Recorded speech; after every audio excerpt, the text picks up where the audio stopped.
berikan dalam kolam banyak lagi dengan pendengar. Saya hendak mengucap salam, tolong jawab dengan semangat. Bismillahirrahmanirrahim. Assalamualaikum warahmatullahi wabarakatuh.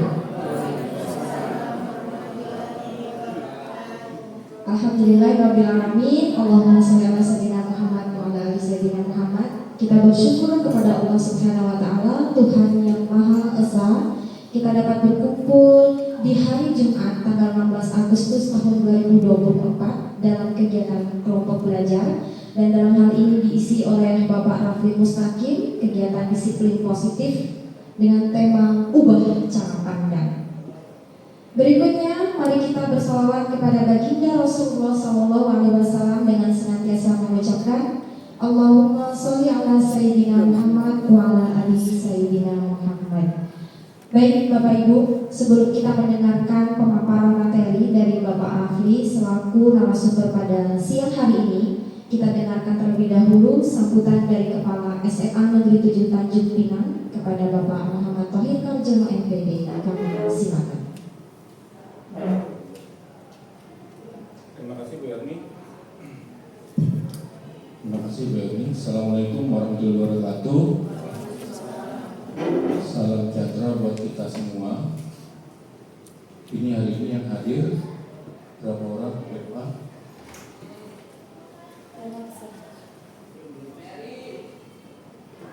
Ada absennya?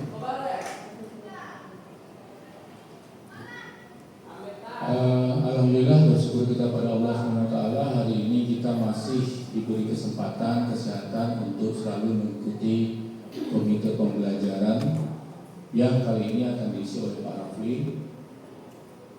Kemudian salam juga mari kita dihadiahkan kepada yang kita bebaskan Muhammad SAW dengan mengucapkan Allahumma sholli ala sayyidina Muhammad wa ala sayyidina Muhammad.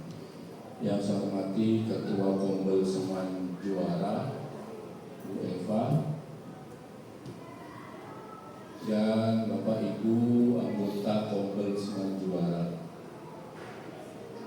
Nah, itu yang saya bilang tadi, Kombel ini harusnya kebutuhan untuk meningkatkan kompetensi kita.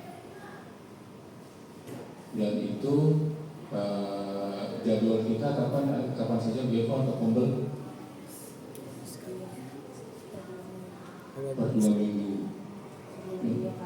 Ya, minggu kemarin.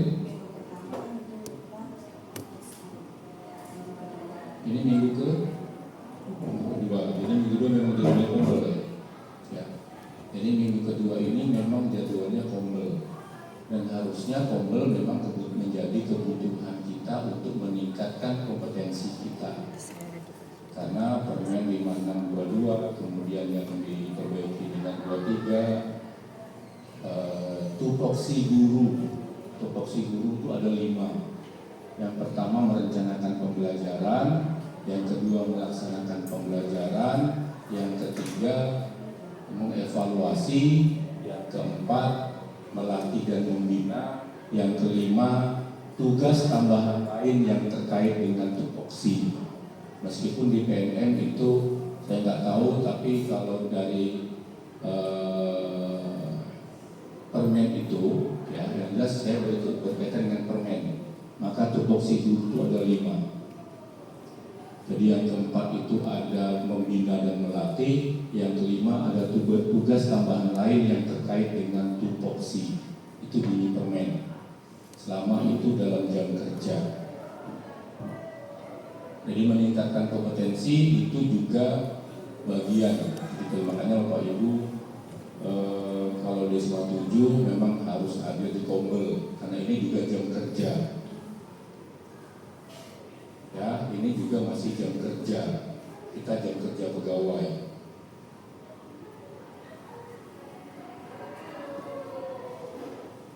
Nah, diingatkan mengikuti Kombel, kemarin sudah saya sampaikan bahwa Kombel itu paling tidak hanya ada 2 isinya.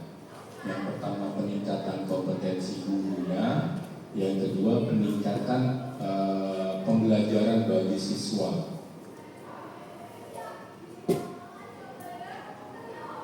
Itu yang ada di Kombel. Dan hari ini ini Pak Rafli akan kembali mengisi tentang disiplin positif, mengubah cara pandang kita.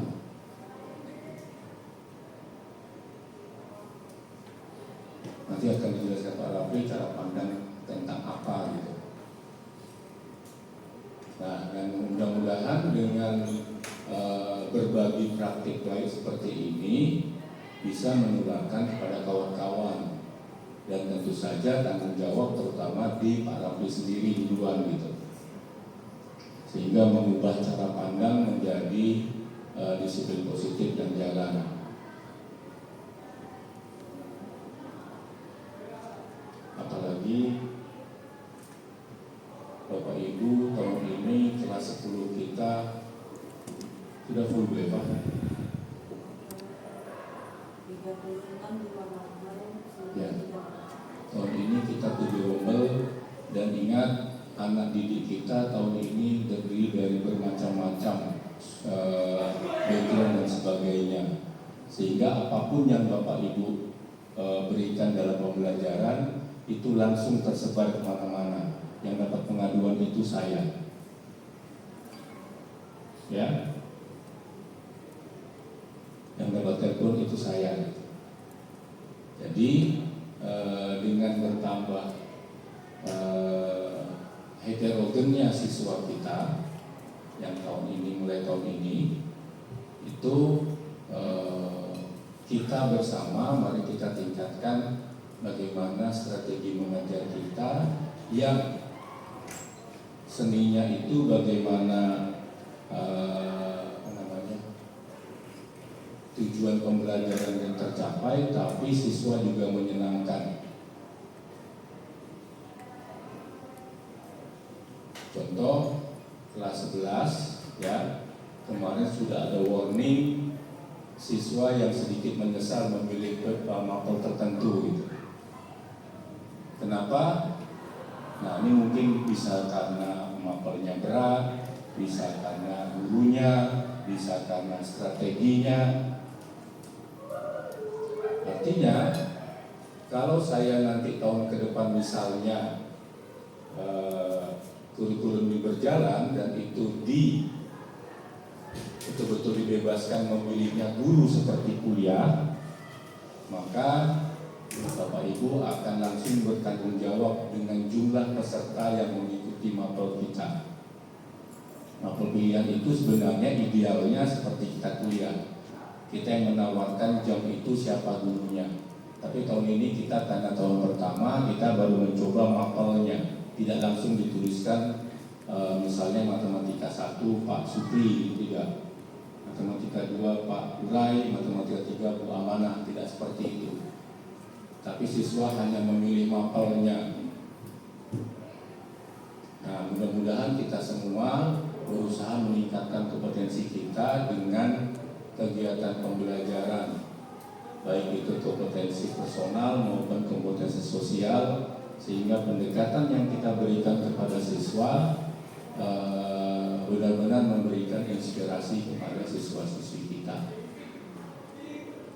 Nah, mudah-mudahan dengan Pak Rafli memberikan ini juga mengubah cara pandang yang kita harapkan seperti itu, dengan judul yang luar biasa, ubah cara pandang. Dan ini perkembangan bagaimana seperti itu, ubah cara pandang temanya. Ya, jadi karena tiap angkatan itu beda-beda, angkatan sekarang Pak Rafli mendapatkan ubah cara pandang. Dan itu yang diharapkan, jadi mengubah cara pandang kita, paradigmanya bukan paradigma seperti yang lama-lama, tapi sesuaikan dengan aturan yang berlaku.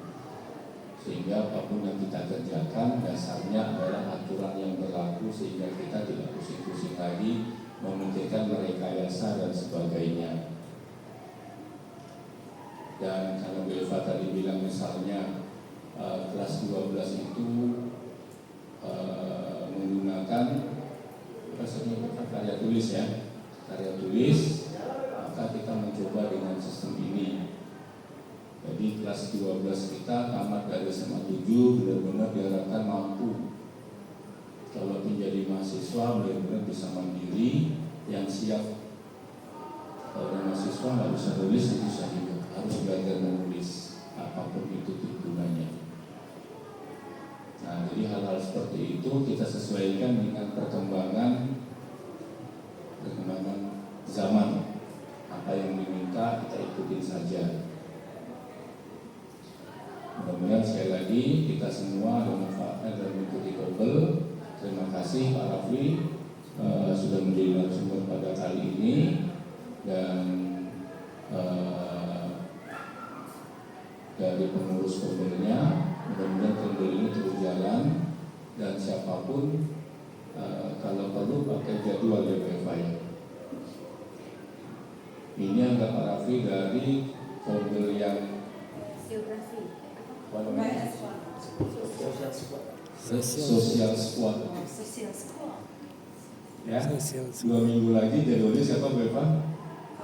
Kan minggu ini jadwalnya untuk Kombel sekolah. Jadi 2 minggu lagi berarti jadwalnya untuk Kombel. Jadi mereka diskusinya Bapak Ibu sudah buka PMM tentang Kombel? Sudah buka PMM tentang Kombel? Semua sudah. Dan kalau gurunya tidak banyak, kan tidak harus jadi satu seperti ini kan? Bahkan di situ diharapkan tiap minggu kalau memang Kombel itu kebutuhan. Nah, untuk Kombel yang serumpun tadi itu, yang kita berkumpul di sini banyak, jangan hanya 1 bulan. Ini berarti kan yang kita berkumpul 1 bulan kan? Nah, yang pertemuan Kombelnya itu. Karena minggu depan kan Kombel Lupun. Nah, minggu enggak, 2 minggu lagi kan Kombel Lupun. Jadi Kombel Seman juaranya kan sebulan sekali berarti. Nah itu. Sementara masuk Ampenda Kombel Seman juara. Oh gitu. Tapi kalau sekarang ini kan Pak, harapannya pas Kombel Seman juara itu setelah melakukan diskusi di Kombel Lupun dibagikan praktiknya ke seluruh anggota Kombel Seman juara. Kalau yang nanti 2 minggu lagi mereka diskusi dulu antar mereka, misalnya ini ada yang punya praktik baik masing-masing, saya sebagai dunia saya punya praktik baik, mungkin melaksanakan asesmen diagnostik, nanti didiskusikan, mungkin ada masukan-masukan dari yang lain, baru nanti pas Kombel sekolah kita praktik baiknya itu untuk seluruh teman-teman. Saya waktu yang diambil itu dari si instrumen Kombel itu SMA 7. Yang bulan ini udah belum? Yang instrumen Kombel. Ya, yang sedang saya share di mana ya? Instrumen Kombel. Jadi instrumen Kombel itu boleh nggak sebulan sekali mengisi perkembangan tentang Kombel. Data itu harus rutin nanti diisi. Ya, jadi seperti itu. Sekali lagi, benar kita semua berusaha untuk memperbaiki kualitas pembelajaran di sekolah kita. Terima kasih. Mohon maaf atas kekurangan. Assalamualaikum warahmatullahi wabarakatuh. Waalaikumsalam warahmatullahi wabarakatuh. Baik Bapak, terima kasih atas sambutannya. Baik Bapak Ibu hadirin yang kami hormati, berikutnya adalah presentasi atau pemaparan yang akan langsung disampaikan oleh calon guru penggerak angkatan 11. Oleh karena itu, mari kita sambut dengan tepuk tangan yang gemuruh Bapak Rafli Mustaqim SPD.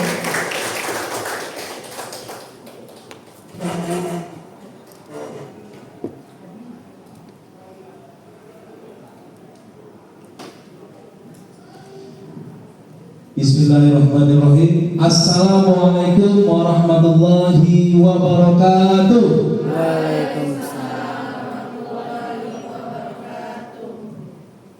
Halo. Hai.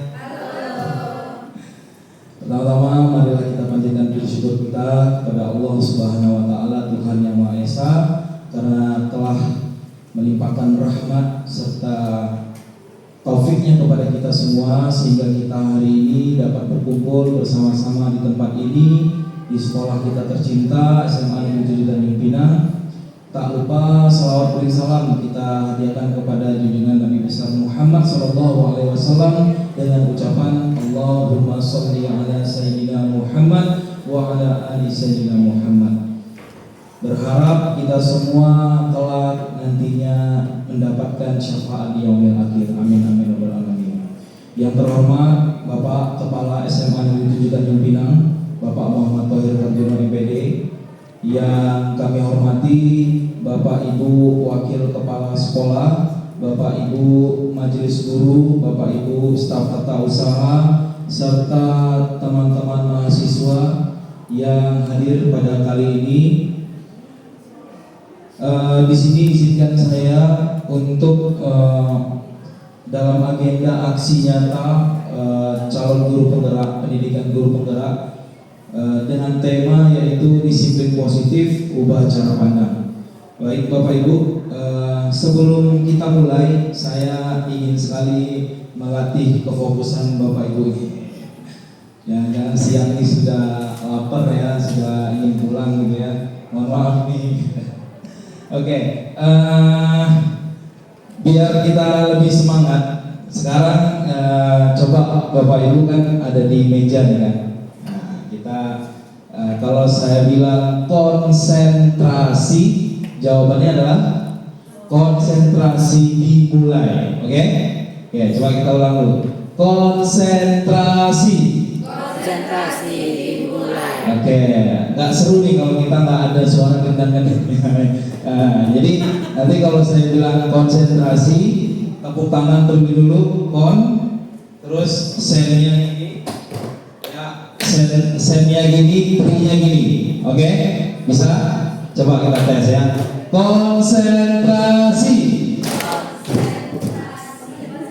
Langsung konsentrasi dimulai ya. Oke, yuk. Kita ulang sekali lagi.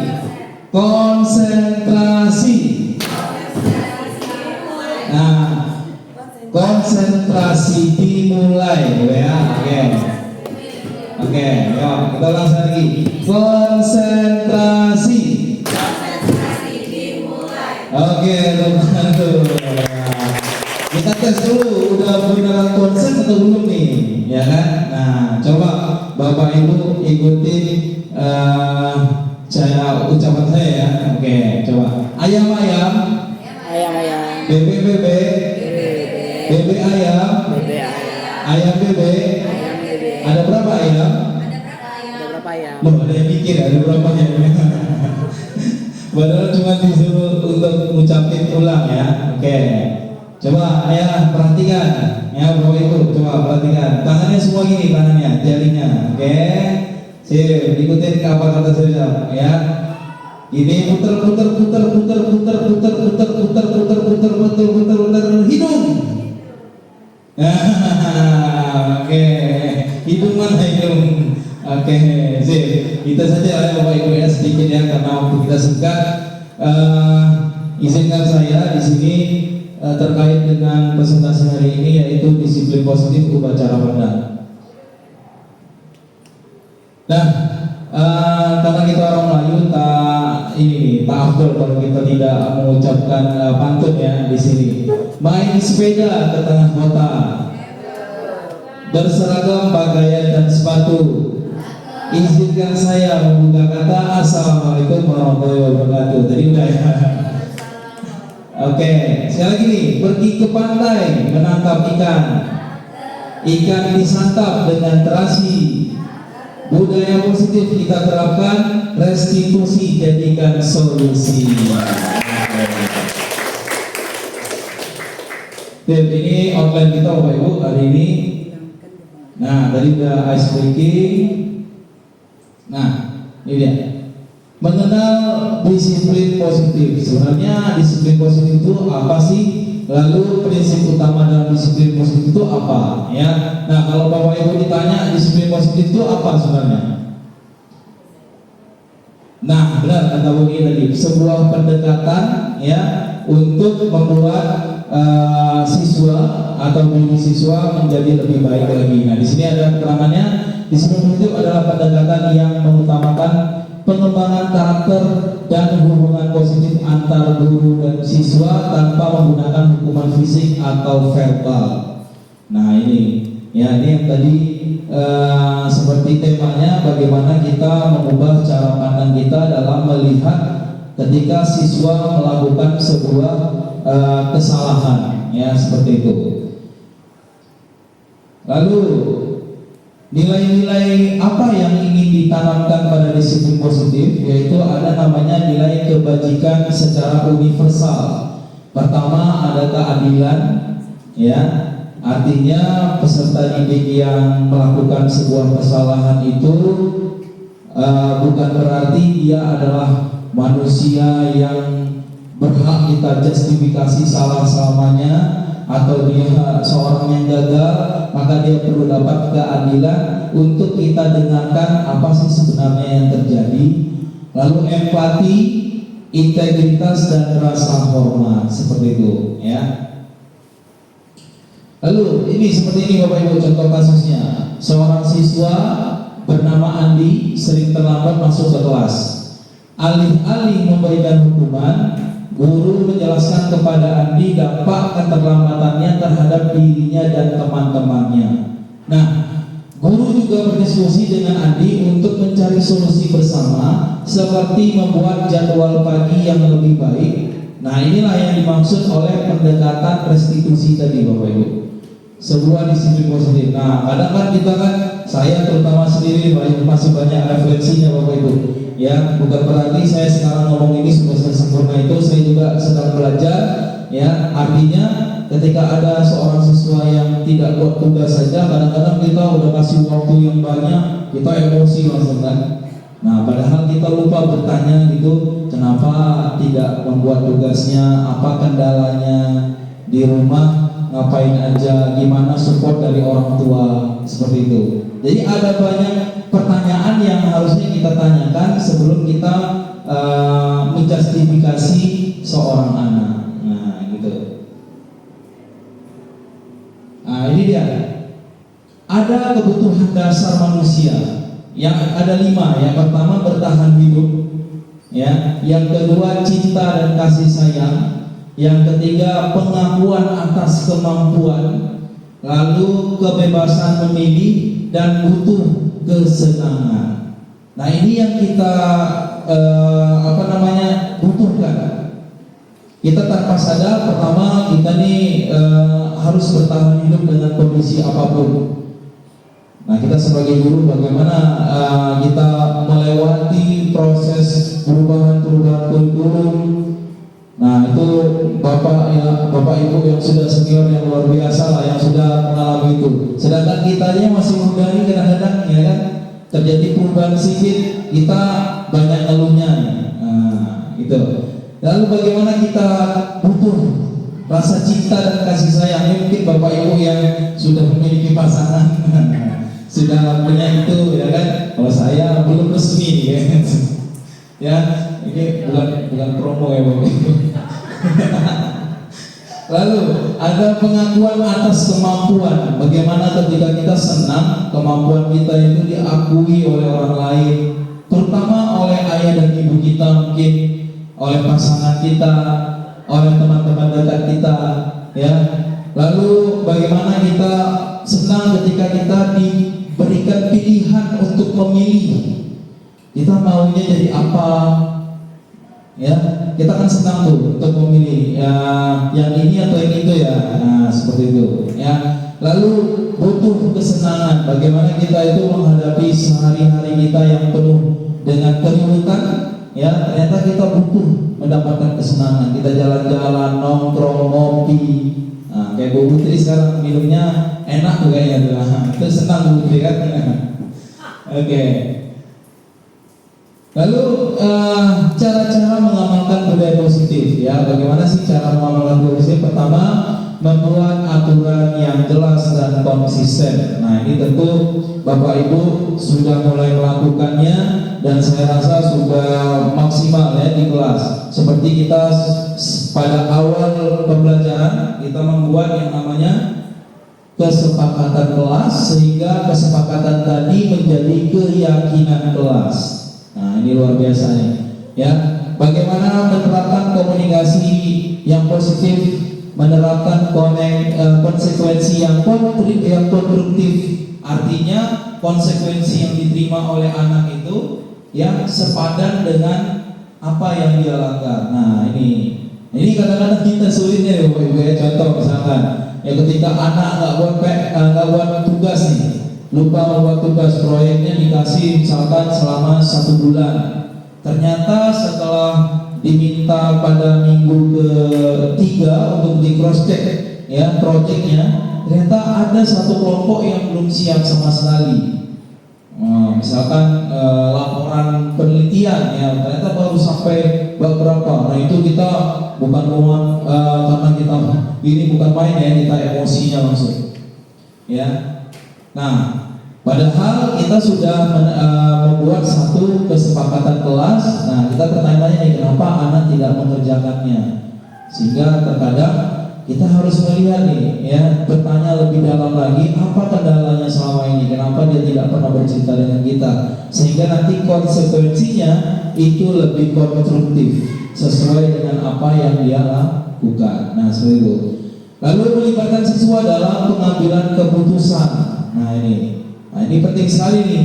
Ketika kita ada siswa melakukan kesalahan, kira-kira siap nggak dia dengan kesepakatan yang kita sepakati itu? Misalkan ya, contoh saya kemarin melakukan restitusi kepada siswa. Ketika itu dia tidak masuk selama seminggu. Dari seminggu itu ada 2 pertemuan dengan saya kebetulan. Nah saya bertanya, apa kabar? Nah pertama kali mungkin kita tanyakan dulu kabarnya seperti apa, ya kan? Lalu saya sedikit bercanda di situ, ya gimana apa perkembangannya, sehat, udah makan segala macam, ya sampai dengan bagaimana kita mengarahkan anak untuk jujur kepada kita tentang apa sebenarnya yang terjadi, kenapa nggak suka ya dengan pelajaran bapak misalnya gitu, ya kan?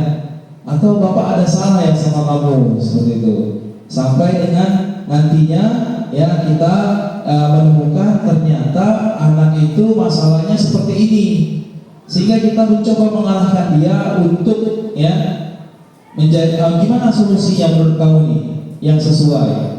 Nah kemarin waktu saya lakukan restitusi itu disampaikan oleh anak, baik Pak, saya berjanji akan kembali ke kelas ya setiap kali pelajaran Bapak, dan saya akan berjanji melengkapi tugas-tugas Bapak seperti itu. Nah ketika saya tanyakan perasaannya pada keesokan harinya, ternyata anak itu senang dengan hal seperti itu. Artinya dia tidak merasa langsung dijustifikasi sebagai orang yang gagal. Nah seperti itu Bapak Ibu ya. Nah ini tadi.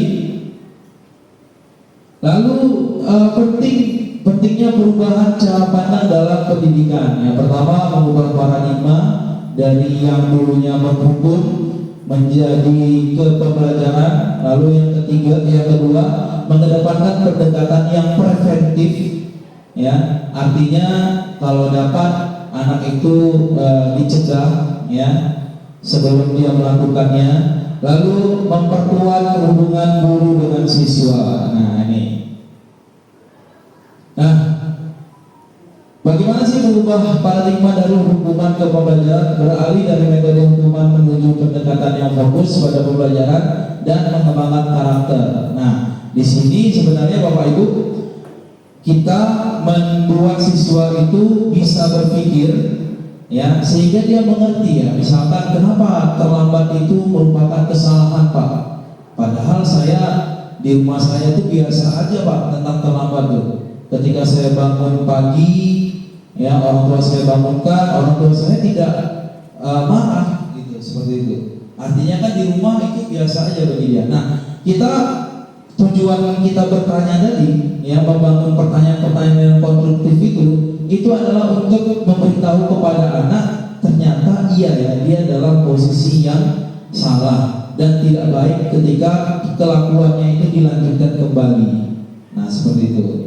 Nah lalu mengedepankan pendekatan yang preventif. Nah kita nih perlu mengidentifikasi kenapa anak melakukan hal tersebut. Jangan kita langsung justifikasi. Nah ini saya dulu ingat dulu waktu saya pertama kali tamat kuliah langsung alhamdulillah menjadi guru di sini kan waktu itu. Wah ada satu anak waktu itu membuat sebuah kasus ya yang cukup mewah. Itu pertama saya langsung emosi gitu ya. Ternyata itu salah. Akhirnya itu diingat anak hanya sebagai guru yang pemarah nih kayaknya. Ya kan guru yang gak asik. Nah kalau kita ajak ngopi-ngopi siswanya ternyata nggak mau karena kita udah dianggap nggak asik, ya. Nah tapi ketika kita mengubah cara pandang kita menjadi teman, bahkan nanti ada ya Bapak Ibu 5 posisi kontrol guru. Ketika kita memilih menjadi manajer, ternyata anak itu senang kita itu seperti itu. Nah nanti lebih lengkapnya kita akan bahas ya Bapak Ibu. Ya, lalu memperkuat hubungan guru dengan siswa. Ya, bagaimana kita menginvestasikan sebuah kepercayaan yang diberikan oleh siswa sehingga apapun yang kita lakukan, ya, siswa itu akan nurut. Nah, ini kan analoginya seperti kita ini ya Bapak Ibu. Sudah bagaimana siswa kalau seseorang itu sudah cinta sama kita ngomong apapun dia percaya, ya kan, bahkan mau melakukannya. Nah itu makanya dasarnya membangun dengan penuh kepedulian, ya. Lalu ini ada teori hukuman, lalu ada penghargaan dan restitusi. Ini gambarnya kok di sini gini. Ya, teori motivasi, ya, bagaimana mengidentifikasi kebutuhan manusia seperti kebutuhan fisiologis, rasa aman, sosial, harga diri dan aktualisasi diri. Sampai nanti ini ada teori Hesper, ya, bagaimana memisahkan faktor motivasi menjadi faktor yang memberikan kepuasan, ya. Lalu ada juga yang lain nih, teori hukuman dan penghargaan. Nah ini yang ada apa namanya, reward atas hal sesuatu. Lalu ini ada restitusi, ya. Nah, restitusi adalah proses yang melibatkan siswa dan memperbaiki dampak negatif dari tindakan mereka. Ini mengarah pada pembelajaran dan tanggung jawab. Nah, contoh kasusnya, seorang siswa Budi merusak buku perpustakaan, alih-alih memberikan hukuman semata, guru meminta Budi untuk bertanggung jawab dengan mengganti buku tersebut atau melakukan kegiatan pembersihan perpustakaan secara bagian dari restitusi ini. Nah, maka ketika kesalahannya itu adalah merusak buku temannya, maka Bapak Ibu alangkah lebih baiknya, ya, kita tidak menghukumnya secara fisik, ya, atau kita sesuai dengan apa yang dia lakukan. Nah, agar dia mengerti kenapa ketika buku orang lain itu dirusak, kenapa itu merupakan sebuah kesalahan, ya. Karena kan kadang-kadang kalau misalkan siswa merusak buku temannya, lalu kita hukum, misalkan dengan lari keliling lapangan seperti itu, lalu kan siswa bertanya mungkin dalam larinya itu, sebenarnya kesalahan aku ini merusak buku, kenapa jadi lari, ya? Misalkan seperti itu, ya. Nah, tapi alhamdulillah di SMA 7 kayaknya kita nggak pernah melakukan hal seperti itu, ya. Nah, itu dia. Lalu kesan disiplin positif dalam kehidupan siswa. Nah ini penting sekali bagi Bapak Ibu. Pertama, peningkatan kemandirian dan tanggung jawab. Dengan adanya disiplin positif tadi kita lakukan restitusi, siswa dengan sendirinya berasal dari motivasi internalnya ingin berubah, ya. Lalu bagaimana peningkatan hubungan sosial yang empati, ya kan, awalnya siswa yang hatinya keras, ternyata dengan proses yang lembut kita lakukan, akhirnya oh iya ya, ternyata ada juga nih orang baik yang mengajarkan kita nih. Ya, bagaimana di rumahnya mungkin dia petik dengan segala macam keriutan. Ada mungkin siswa yang latar belakangnya adalah broken home yang butuh kasih sayang, tapi dengan kita cara menanggulangi sikapnya dengan disiplin positif, akhirnya dia pun muncul perasaan empati terhadap orang lain, gitu ya. Nah, lalu peningkatan motivasi kinerja akademik ini dirasakan oleh siswa. Bagaimana siswa, ya, ketika melihat gurunya seperti itu, dia akhirnya ingin belajar dengan gurunya, senang dia dengan pelajarannya, seperti itu. Nah, lalu teknik mengatasi cabaran dalam mengamalkan disiplin positif. Nah, ini pertama, mungkin menyediakan pelatihan dan dukungan untuk guru. Nah, ini kan udah kita dapat di PMM nih Bapak Ibu. Ya kan, banyak di PMM tentang modul-modul disiplin positif. Lalu mengelola ekspektasi dan kesabaran. Nah, ternyata nih kita perlu mengelola ekspektasi kita nih. Ya, kadang-kadang kita terlalu berekspektasi tinggi kepada murid. Nah, ternyata kejadiannya muridnya tidak seperti itu. Nah, lalu menyediakan sumber daya alam, sumber daya dan alat yang diperlukan. Nah, kira-kira untuk mengemas pembelajaran jadi lebih baik, menjadikan siswa ini kira-kira kita butuh apa? Misalkan games yang menarik seperti itu, ya. Lalu 5 posisi kontrol guru. Nah, ini Bapak Ibu, ya. Pertama, guru itu ternyata ada posisinya sebagai penghukum. Nah, ini seorang penghukum dapat menggunakan hukuman fisik dan verbal. Salah satu contoh kata-kata penghukum ini, patuhi aturan saya atau awas ya nanti. Nah, kayak gitu. Berarti itu posisinya, posisi penghukum itu posisi paling bawah Bapak Ibu, ya. Lalu yang kedua, yaitu membuat orang merasa bersalah. Kata-katanya seperti itu, Bapak sangat kecewa dengan kamu ya. Bapak pikir kamu ini, ternyata kamu ini, kecewa betul Bapak sama kamu. Nah, dijustifikasi dia, ya. Lalu posisi sebagai teman.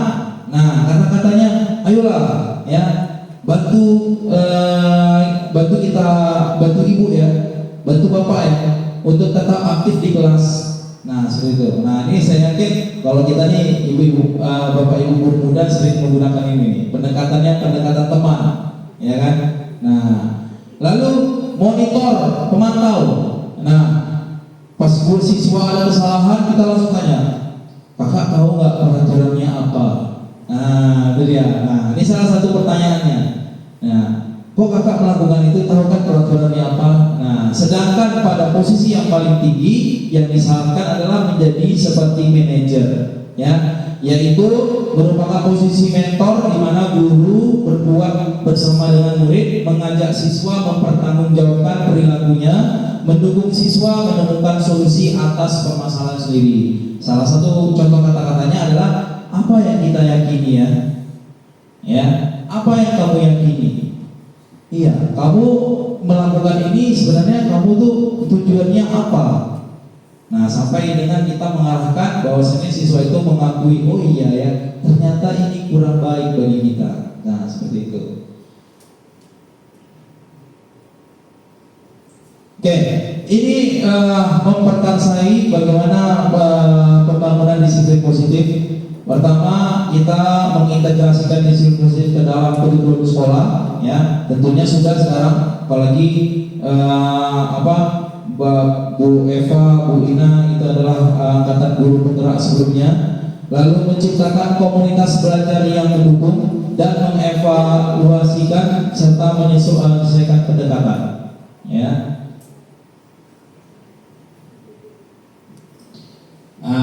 Ini sepertinya sudah sampai di ujung nih Bapak Ibu. Nah, tapi sebelum saya tutup dengan materi ini, kira-kira ada pertanyaan nggak Bapak Ibu? Atau ada yang ingin sharing terkait dengan, oh ya, saya sudah melakukan ini nih kegiatan disiplin positif, tapi saya baru sebagai apa tadi namanya, belum sampai manajer, baru sebagai penghukum. Nah, ada nggak nih Bapak Ibu yang ingin sharing-sharing? Atau ada pertanyaan Bapak Ibu? Disilakan.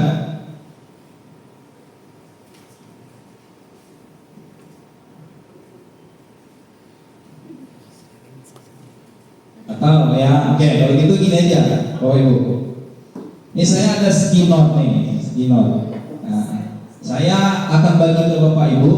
Bapak Ibu mohon tuliskan pengalaman Bapak Ibu, ya. Terus pilihlah salah satu kontrol guru tadi, 5 kontrol guru tadi yang Bapak Ibu ingat sampai sekarang terhadap siswa. Ya, nanti kita ini kan bacakan satu-satu, ya. Slide-nya di tadi kenapa? Siap.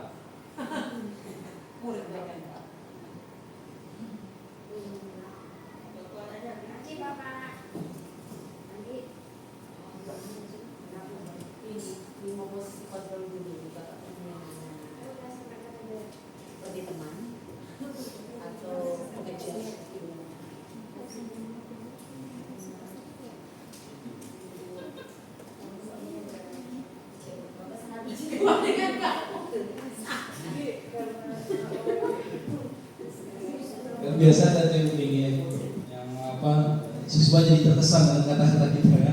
Diingat terus gitu. Oh ya, oke. Pertama ada penghukum, pembuat orang merasa bersalah, lalu teman, monitor, pemantau dan manajer. Nah, kira-kira ya ini salah satu. Hah? Boleh, dari satu boleh. Nah,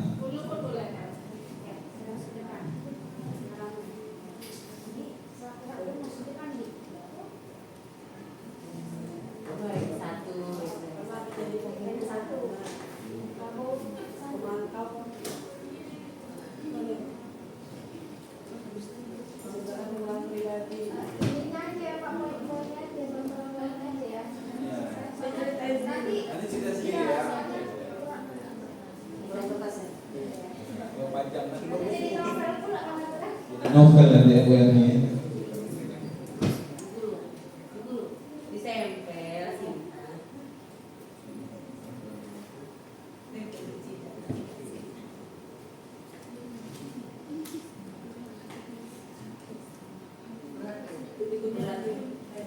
sebelumnya. Coba merasa bersalah.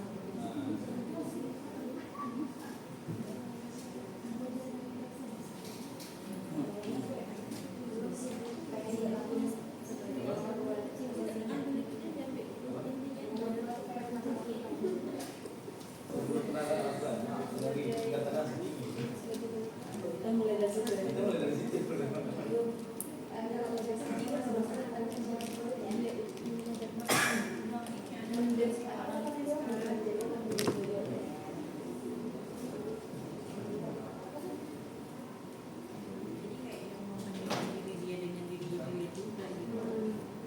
Pak Satria ini kayaknya udah pernah ya. Awas ya nanti itu Pak.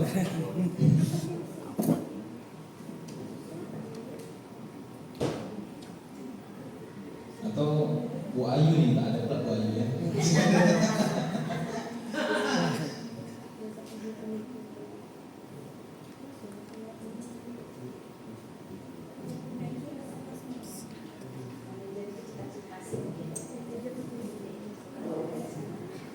Kalau teman-teman mahasiswa nih udah sampai mana? Udah di teman atau langsung datang-datang ke kelas langsung galah gitu kan? Awas ya kalian tentang saya mahasiswa.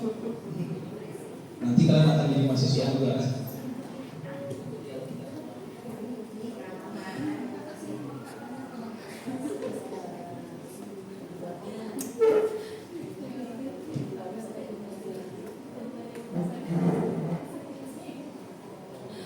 Oke, Bapak Ibu yang sudah selesai, silakan menempel di sini. Nanti kita pilih salah satu. Nah, pakai nama, boleh lah. Pakai nama. Nanti kita tahu kok orangnya siapa.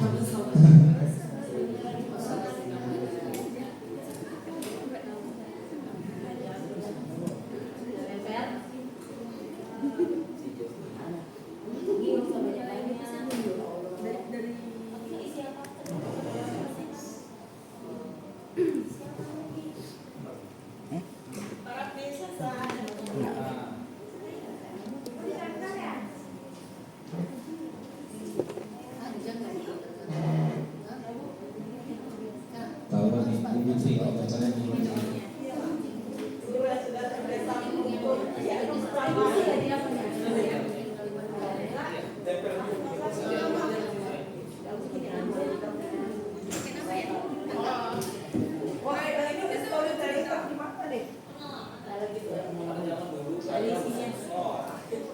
Ada namanya, saya pakai nama.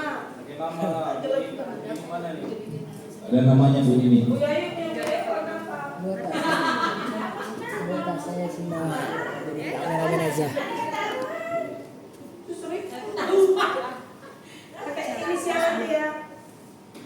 Ye, apa aja? Pak Rafi, inisialnya. Hah? Ye aja, dengan istilah aja. Ye. Ya oke. Enggak lah, diceritakan. Bu Anggi dan teman-teman Bu Anggi. Apa teman-teman? Awak nih udah jadi manajer sebenarnya dari dulu.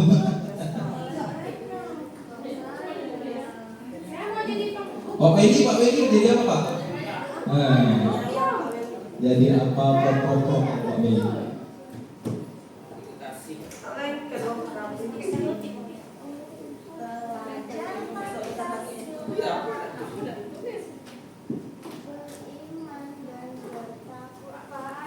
Sini masih pengarang. Mengarang. Dia masih pengarang.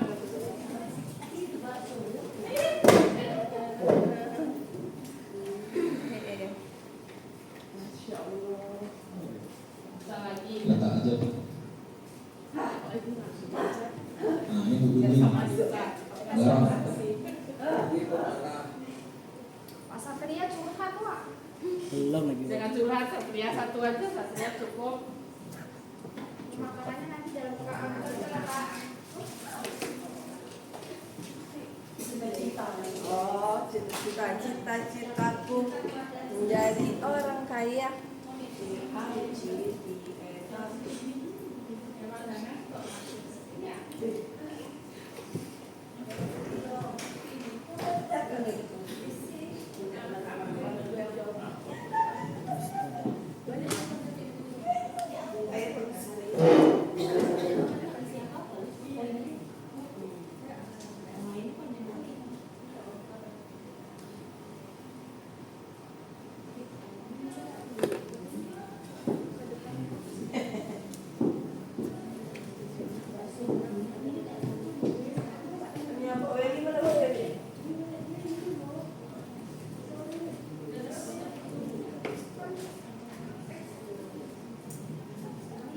Oke, teman-teman mahasiswa sudah? Gak mau ngumpul? Ayo dong ngumpul. Nggak udah masuk kelas kan? Udah belum? Belum masuk kelas ya? Oh belum, oke lah gitu. Oke. Nah sekarang nih saya pilih ya satu ya.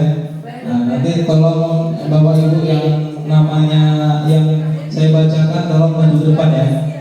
Nah, pilih inilah nih kayaknya.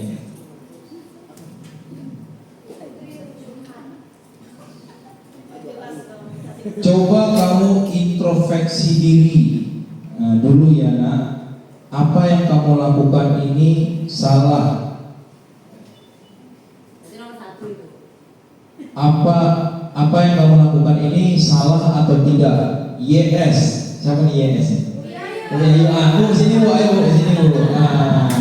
Tepuk tangan dulu untuk Bu Ayu.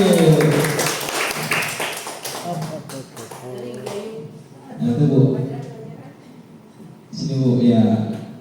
Jangan ketahuan Biayu kan? Agak ke tengah bu, agak ke tengah biar nampak kamera bu. Nah, oke. Itu bu. Monggo bu. Jadi ini ibu pernah melakukan ya? Pernah. Ini kesalahannya apa bu? Ya bu. Siswa itu. Iya, kesalahannya kan awalnya ditegur. Misalkan kalau saya kan biologi memang banyak hafal kan ya. Nah, mereka itu kadang-kadang sudah menghafal di sekolah, tapi di rumah juga mau hafalnya maunya di sekolah aja kan. Sekali ditegur, 2 kali, 3 kali itu sampai kemarin itu suruh di depan kelas gitu kan, berdiri gitu. Ya saya bilang coba introspeksi diri lah ya. Saya bilang dia gitu, ya terima aja ya. Akhirnya ada perubahan bu? Belum ini minggu depan. Oh minggu depan baru ketemu. Oh ini baru ini kejadian bu ya? Ini yang baru. Oh yang baru kejadian, oke. Jadi kalau yang ini bu, apa yang kamu lakukan ini salah? Berarti ini sama satu kasus juga? Itu kemarin kelas 12 sih. Oh kelas 12. Ya, iya. Yang udah tamat? Belum, yang baru kelas 12 ini. Oh ini kesalahannya apa bu? Sama tugas juga? Iya, kelas 12 seperti saya suruh duduk di depan gitu. Jadi kalau menurut ibu ini dengan melakukan seperti ini apakah siswa kedepannya akan berubah bu? Insya Allah mereka. Insya Allah ya. Ya oke. Berarti ibu nih masuk di tahap apa nih? Coba. Ibu pilih mana tadi? Nomor satu. Nomor satu penghukum. Ya. Nomor 2. Coba kamu introspeksi diri dulu ya nak. Nah ini bagus sih untuk nomor 2 nih. Saya tengok dulu. Nah mana bu? Nah ini masuk pada tahap monitor ya bu ya. Nah di situ mungkin Ibu mungkin ada kata-kata yang Ibu belum tuliskan, macam mana kesepakatan kelas kita. Seperti itu, Bu? Sudah, kesepakatan sudah saya bagikan kemarin. Oh, enggak, maksudnya di sini, Bu, di kata-kata ini. Oke, tepuk tangan dulu untuk Bu Yayu, pengalaman yang luar biasa nih Bu Yayu. Ya, makasih Bu. Ya. Dapat hadiah. Enggak ada. Siapa lagi ya di inilah. Tadi karena itu warna kuning nih, tulisannya merah. Manajer. Setiap kali siswa telat masuk, saya selalu mengatakan apa masalahmu dan kira-kira apa hukuman yang Kamu yakini. yang sepadan dengan kesalahanmu. SIB siapa nih? TB. Hah? Satria. Satria, oh iya. Rekam tolong. Tepuk tangan dulu untuk Pak Satria. Silakan Pak Satria, sharing-sharing Pak Satria. Oke, ya gimana ceritanya Pak Satria? Baik, untuk dari saya sendiri memang sekali lagi suara saya seperti ini. Iya. Ya. Baik, pengalaman saya itu sendiri terjadi pada beberapa hari yang lalu, Ah. beberapa minggu yang lalu dengan pelajaran. Dari situ udah mulai dengan pembelajaran saya agak sedikit telat masuk, dan mulai siswa mulai masuk kembali. Jadi saya pegang ini, kalau saya bilang pada kelas itu kita punya toleransi waktu. Ketika ada keterlambatan, ketika saya waktunya beberapa, jadi beberapa saya akan masuk itu sesuai dengan standar saya buat. Tapi ada yang lebih dari saya buat nih, maka saya katakan kembali. Ketika mereka masuk, izin Pak, saya masuk. Baik, coba kamu tahu dulu berapa jam berapa kita masuk sekarang. Jam sekian Pak. Sudah berapa menit sudah lewat? Jam sekian Pak. Baik, sesuai peraturan kita apa yang kita katakan. Ternyata dia baca buku kembali, ternyata terus saya bilang buku, kita 15 menit Pak, terlambat, kalau enggak kita akan masuk ke dalam hukuman yang dibuat. Baik, kalau begitu, kalau kamu sudah mengerti kamu itu termasuk yang salah, kira-kira apa hukuman yang sepadan? Ternyata kami kan kemarin sudah buat dalam kesepakatan kelas ada beberapa hukuman, ternyata yang sepadan konsekuensinya, konsekuensinya adalah lakukan ini. Dan apakah saya tanya kembali, apakah itu sepadan yang kami buat sekarang? Sepadan Pak, ternyata pada saat itu dia akan membersihkan kelas ataupun disesuaikan dengan kesepakatan kelas. Ya, disepakati kemana ya? Kira-kira gimana perubahannya Pak Satria? Kurang lebih sekali lagi ya, belum banyak perubahan. Ada beberapa juga anak itu juga bermasalah juga. Ya. Tapi kan ada dengan alasan tertentu. Ya. Nah, kalau itu belum ada tambahan lagi, tapi anak itu berubah. Ya. Tetap juga melakukan konsekuensi yang diberikan. Oh, tapi tetap melakukan konsekuensi, berarti dia belum mengalami perubahan signifikan ya? Belum signifikan, tapi dia akan tahu apa yang dilakukan dia. Oke, terima kasih Pak Satria. Tepuk tangan dulu untuk Pak Satria. Ya. Nih terakhir lah, ya kita pilih. Kayaknya jatuh nih menarik nih, jatuh nih. Nah, ini panjang nih. Kontrol sosial yang mengajar apa? Siswa menurut saya belum mampu untuk dibiarkan untuk belajar mandiri, dikarenakan masih perlu adanya sosok guru di kelas yang harus menjelaskan materi hingga sampai memahami materi dan tidak boleh datang ditinggal di kelas. Siapa nih Bapak Ibu? Tak ada namanya. Siapa nih? Kira-kira warna kuning tadi kertasnya. Kontrol sosial Kontrol sosial mengajar. Siapa Bapak Ibu? Ada yang ngakui kayaknya. Hah? Nggak ada? Oh, nggak ada yang ngaku. Oke. Kok bisa nggak ngaku ya? Ini bisa apa nih? Tulisannya. Ini tulisan yang tadi tulisan kecil. Kalau ini besar nih. Ini juga nggak ada nama. Saya biasanya sebagai DJ penghukum. Saya biasanya sebagai penghukum ketika siswa tidak tepat waktu mengumpulkan tugas. Ini sebabnya. Namanya Kamu Tri ya, Kamu Tri. Tepuk tangan untuk Kamu Tri, maju Kak. Nah ini keras nih gurunya nih. Tak tahu tulisannya. Anjurkan Kak Putri. Mega. Nah, gimana tuh ceritanya? Saya di awal pembelajaran ketika bikin kesepakatan kelas ya untuk mengumpulkan tugas tepat waktu, termasuk dalam menyetor hafalan. Ketika waktunya sudah selesai 4 minggu pertama misalnya hafalan, kalau masih ada yang belum satu orang itu belum menyetor hafalan, maka akan ada konsekuensinya. Ketika anak misalnya tuh kalau misalnya terlambat mengumpulkan tugas, kira-kira konsekuensi yang kami terima itu apa, Bu? Ya, anak ibu kira-kira apa maunya? Ketika saya bertanya, kira-kira apa konsekuensi? Kalau hafalan nambah lagi ya Bu hafalannya, boleh? Saya seperti itu. Nah, ketika waktunya tiba, ternyata ada beberapa siswa yang tidak nyetor hafalan sama sekali. Ya, dengan inisiatif mereka, Bu, saya baca Al-Baqarahnya, Bu, 1-5. Nah, kamu tahu kenapa kamu seperti itu? Karena saya tidak nyetor hafalan sama sekali, Bu. Jadi tahu kamu apa kesalahannya? Ya, Bu, tapi yang disetor konsekuensinya dulu, yang wajibnya belum juga. Ditambah ya konsekuensinya. Sesuai dengan kesepakatan. Mereka sudah dari mereka sendiri. Iya. Oke. Ini berdampak, Bu ya? Berdampak. Berdampak ya. Ya, alhamdulillah kalau yang dibandingkan tahun-tahun sebelumnya, anak-anak sekarang itu lebih tahu dengan tugasnya. Kalau hafalan itu mereka sudah paham.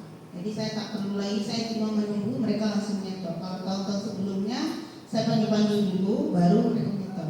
Jadi ada perubahan dari tahun ke tahun itu memang. Masya Allah. Beri tepuk tangan dulu untuk Pak. Terima kasih sharing-sharingnya. Ada lagi yang tanpa diambil ingin sharing? Bu Erni ingin sharing? Atau Pak Azman? Ya. Ada Bu Erni atau ibu yang lain ingin sharing-sharing? Gak ada.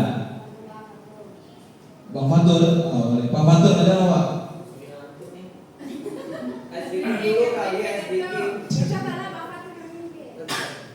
Cara Pak Fatur yang itu menarik tuh kayaknya. Apa namanya? Membuat rekaman berjanji ya kan? Ada speed challenge namanya. Nah, apa namanya Pak? Speed challenge. Nah, sini dong Pak, jelasin dulu kayak gini. Nah, dia kan udah belajar Pak. Ayo Pak maju Pak, ya kan? Oke, tepuk tangan dulu untuk Pak Fatur. Ini jadi teman-teman mahasiswa tahu nih Pak metode baru macam mana? Assalamualaikum warahmatullahi wabarakatuh. Waalaikumsalam warahmatullahi wabarakatuh. Iya, ini Pak Ayah Samsul. Jadi gimana Pak? Terima kasih Pak Raffi kesempatannya berkaitan dengan 5 posisi kontrol yang dijelaskan sama Pak Raffi tadi. Mungkin ada beberapa yang pernah terjadi dan saya lakukan. Ya, salah satu contohnya tadi yang disampaikan Pak Raffi. Saya sebelum memulai kegiatan pembelajaran, jadi awal semester atau di awal pembelajaran, membuat kesempatan kelas yang ada beberapa poin di dalamnya. Salah satunya adalah yang berkaitan dengan gimana membuat suasana kelas yang kondusif. Jadi bagi siswa yang melanggar, saya buat perjanjian ada 2. Pertama ada speed challenge dan speed rewards. Jadi speed challenge ini adalah saya siapkan beberapa kartu tantangan yang mereka harus selesaikan tantangan itu ketika mereka melanggar kesepakatan yang sudah kita sepakati. Jadi bentuknya misalkan kayak kemarin itu ada misalkan menyanyikan lagu Indonesia Raya di hadapan kepala sekolah. Jadi membuat siswa itu lebih kayak gimana gitu ya. Untuk melanggar itu rasanya udah was-was dulu gitu. Ya gitu di depan kepala sekolah. Ada di depan kepala sekolah atau macam-macam. Bisa jadi misalkan membacakan puisi romantis di tengah lapangan. dan itu diposting di sosial media mereka masing-masing. Iya, di tag saya dan akun sekolah, sehingga mereka ada rasa was-was terlebih dahulu gitu. Ya. Kira-kira itu masuk bagian mana tuh Pak? Itu mana ya? Atau nama lagi Pak Mito. Apa? Coba tengok dulu. Kira-kira masuk bagian mana dulu?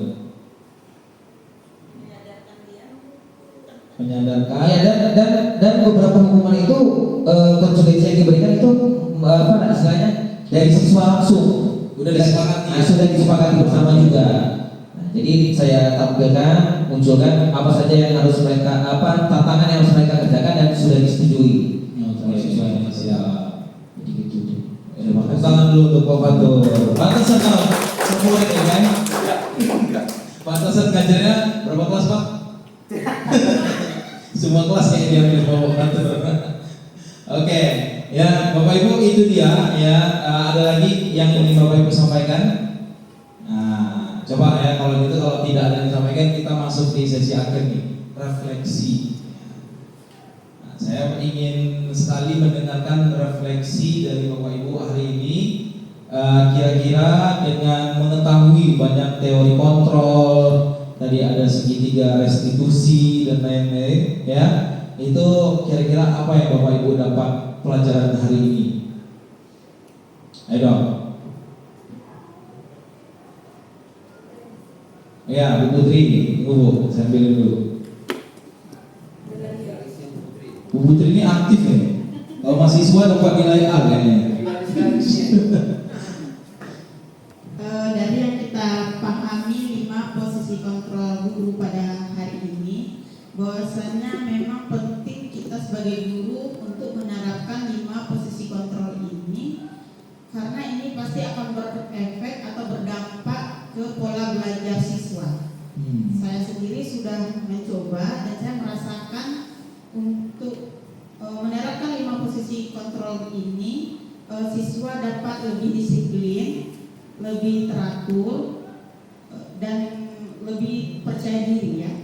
Siswa lebih merasa bertanggung jawab dengan apa yang telah kita berikan materi. Oke. Jadi nggak mau marah-marah lagi Bu ya? Tak perlu marah-marah Tak lagi. perlu marah-marah ya. Butuhkan juga. Oke, terima kasih tepuk tangan dulu untuk Bu Putri. Ada lagi yang lain? Bapak Ibu dari perwakilan cowok, Pak Supri mungkin? Oh, ada Bu Erni, silakan. Bu Erni dulu Pak, katanya Pak. Hah? Itu saya sebenarnya maksudnya apa?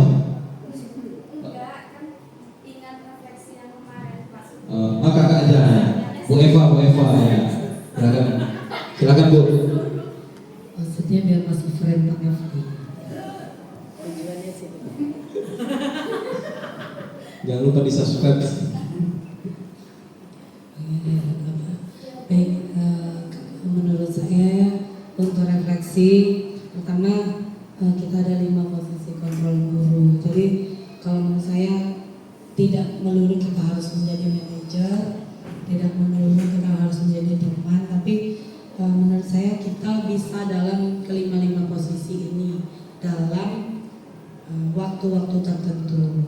Ada kalanya kita bisa menjadi teman bagi siswa-siswi kita, mungkin pada saat santai gitu ya, tapi tidak juga kita terus-terusan jadi teman, karena dampaknya nanti anak-anak itu tidak ada lagi boundary ya antara kita dengan siswa gitu, dia malah justru kayak bawa angin lalu gitu kita. Lalu kalau yang tadi ada berbuat rasa bersalah atau apa itu kadang-kadang diperlukan juga untuk anak-anak tertentu gitu. Kalau memang dia yang sudah kita berikan dengan baik-baik gitu, kita tanya maunya apa gitu, tapi ternyata masih juga melanggar, ya bisa juga kita terapkan yang berbuat rasa bersalah. Mungkin sharing sedikit, kalau saya di pelajaran saya kami punya beberapa kesepakatan kelas. Ada kesepakatan yang saya bilang ini kesepakatan yang kita sepakati bersama. Yang kedua, saya ada ajukan beberapa usulan yang menurut saya itu penting. Khususnya kalau di mata pelajaran saya itu terkait tentang etika. Saya melihat sangat sekarang ini benar-benar merasa khawatir gitu dengan anak-anak kita yang selalu berbicara kasar, sesuka-sukanya aja. Kadang ada kita pun dia nggak segan untuk berbicara kasar gitu kan. Alhamdulillah pernah sharing ya di mata. Dan itu merupakan suatu darurat untuk anak-anak sekarang. Kayak mereka bilang apa? Bilang cu, bilang anjir gitu kan. Mereka anggapnya itu kayak itu bahasa biasa tuh. Tapi ternyata mereka nggak tahu artinya. Atau bahkan mereka tahu artinya, tapi mereka menganggap bahasa anjir itu adalah bahasa lebih sopan dibandingkan bilang anjing gitu kan. Jadi itu yang menjadi kekhawatiran. Makanya saya di kelas saya, mungkin tadi pagi Bapak Ibu dengar ya, anak-anak itu konsekuensinya kalau dengan saya kalau bilang bahasa-bahasa kasar itu mereka harus berjanji dengan seluruh sivitas akademika SMA 7 pakai mikrofon. Lalu mereka konsekuensinya membantu Pak Ramot membersihkan sekolah. Saya memang tanyakan kembali kepada mereka, sanggup? Pertama saya bilang membersihkan seluruh sekolah. Mereka bilang janganlah Bu, kan nanti kita ada kesepakatan sama mereka. Satu lantai kami aja, oke, saya bilang. Berapa lama? Saya bilang 1 bulan Bu, oke. Berarti kan ada kesepakatan di sana. Namun memang ada hal-hal tertentu yang juga kalau menurut saya pribadi penting untuk kita tegakkan kepada siswa, khususnya kalau saya pribadi itu terkait tentang adab dan cara berbicara anak gitu. Terima kasih Pak Rafli. Tepuk tangan dulu untuk Bu Eva, bagus. Ya, terima kasih Bu Eva, benar tuh ya dikatakan oleh Bu Eva. Saya ini barusan kemarin itu di sini majelis guru, kelasnya di sini ya. Ada teman-teman waktu itu salah satu oknum siswa. Kita nggak usah sebut kelasnya kelas berapa, ya kan? Tiba-tiba pas saya lewat situ dengan kuat dia ngomong anjir. Ketika saya tanya, kamu tahu nggak artinya anjir itu apa? Dia ngakunya nggak tahu. Nah, dikiranya saya bukan guru yang nggak tahu tentang bahasa-bahasa itu kan? Nah, terus dia pura-pura senyum. Nggak tahu Pak, nggak tahu. Saya berpikiran ya tidak mungkin ada seorang anak yang di udah SMA mampu mengucapkan kata itu tapi nggak tahu artinya apa. Betul nggak kakak mahasiswa? Pasti kan, pasti tahu ya artinya apa. Jelas itu. Hanya diganti bahasa belakangnya saja. R antara M tadi diganti sama R ya kan? Itu mungkin nggak tahu. Cuman maknanya mungkin mereka nggak tahu maknanya apa. Ya seperti itu. Jadi ketika saya tanyakan sampai berkali-kali nggak ngaku, akhirnya di ujung ngaku juga. Ya, baru dia bilang, ya Pak artinya itu. Nah kan itu tahu. Nah, baru saya lakukan pemahaman bahwasanya apa yang dia katakan tadi itu merupakan kesalahan. Dan dia juga tahu itu merupakan kesalahan, hanya dia malu waktu itu. Nah itu dia. Oke, ya. Guru agama kalau tentang etika ini aktif ya. Menambahkan dari yang disampaikan oleh Bu Eva tadi, memang betul siswa kita ini barusan minggu kemarin itu dipujilah sama salah seorang guru yang nama jam di sini. Anak-anak sini ternyata berbeda ya dengan anak kami di sana. Ya walaupun sebenarnya dalam kenyataan sehari-hari kita menyaksikan bahwasanya siswa kita ini adatnya memang agak kurang gitu. Jadi saya mohon kepada kita semua yang ada di sini, kita sebagai pendidik, jangan yang menegur itu orangnya itu saja, misalnya Bu Eva, Pak Rafli gitu. Jadi kita semua di sini sebaiknya sepakat semua kita di sini, maksudnya kita tidak segan, tidak malu, tidak tidak terlalu cuek, acuh terhadap kondisi siswa seperti itu. Ketika kita menemui itu, kalau bisa ketika kita jalan, mereka ada ibu. Nah, di sana itu kalau bisa semua siswa itu segan dengan kita, merasa takut. Wah ternyata guru SMA 7 ini karena memang mereka sudah menilai Bu, guru SMA 7 ini muda-muda ya Bu. Nah, jangan mereka menganggap kita yang muda-muda ini lemah gitu. Bisa mengerti aja dengan bahasa-bahasa mereka. Jadi kalau bisa kita sepakat semuanya untuk menegakkan hal seperti itu. Kalau bukan dari kita, siapa lagi? Kita ingin mereka berpandangan kita guru-guru di sini memang disiplin semuanya tanpa kecuali. Jadi usahakan untuk pertahanan diri kita itu kita keras disiplin maksudnya ya. Mungkin itu Pak Rafli ya. Ya, terima kasih kepada Bu Putri, tepuk tangan untuk Bu Putri.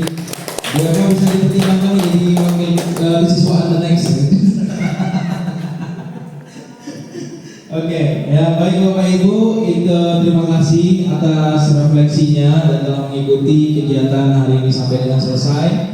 Saya Rafli Sakib, mohon maaf apabila ada kesalahan. Ya, tadi ada pantun nih. Ditutup dengan pantun. Belum lagi. Sungguh sedap ke bolu kue bolu, apalagi bolu pandan. Guru bergerak Indonesia maju, budaya positif kita terapkan. Yang terakhir nih, pakai sarung di hari raya. Sayang kotor karena terjatuh. Cukup sekian presentasi kita. Wassalamualaikum warahmatullahi wabarakatuh. Terima kasih Bapak Ibu. Saya kembali lagi ke Bu Erni.